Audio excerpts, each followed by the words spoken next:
দেশের বাইরে আমার কোনো ঠিকানা নেই, এটাই হলো আমার ঠিকানা।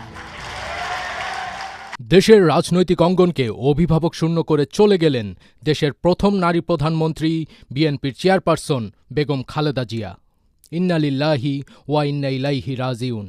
আজ মঙ্গলবার ৩০ ডিসেম্বর ভোর ৬টায় রাজধানীর এভারকেয়ার হাসপাতালে চিকিৎসাধীন অবস্থায় তিনি ইন্তেকাল করেন। ৮০ বছর বয়সী বেগম খালেদা জিয়ার মৃত্যু সংবাদটি নিশ্চিত করেন বেগম খালেদা জিয়ার ব্যক্তিগত চিকিৎসক ও বিএনপির জাতীয় স্থায়ী কমিটির সদস্য অধ্যাপক ডাক্তার এজেড.এম জাহিদ হোসেন। বিএনপির চেয়ারপারসনের প্রেস উইং এক বার্তায় জানায়, মরহুম বেগম খালেদা জিয়ার জানাজার সময়সূচি পরবর্তী সময়ে জানিয়ে দেওয়া হবে।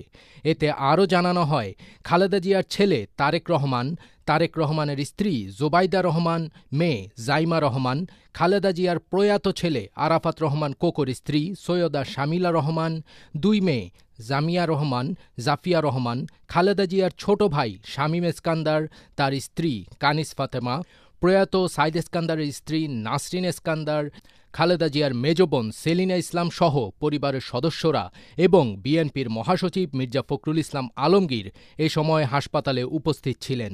সাবেক এই প্রধানমন্ত্রীর মৃত্যুর খবরে তাৎক্ষণিকভাবে শোকের ছায়া নেমে আসে।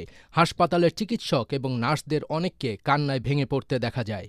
এই শোক সংবাদ মুহূর্তের মধ্যে ছড়িয়ে পড়ে সোশ্যাল মিডিয়ায়। অনেকেই শোক প্রকাশ করে পোস্ট করছেন।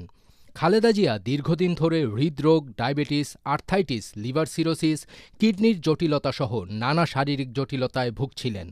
গত ২৩ নভেম্বর শ্বাসকষ্ট দেখা দিলে দ্রুত তাকে রাজধানীর এভারকেয়ার হাসপাতালে নেওয়া হয়। তার মৃত্যুর মাধ্যমে বাংলাদেশের রাজনীতির এক ইতিহাসের সমাপ্তি ঘটল। ফজবির তাজ, এটিএন বাংলা। দেশের বাইরে আমার কোনো ঠিকানা নেই, এটাই হলো আমার ঠিকানা।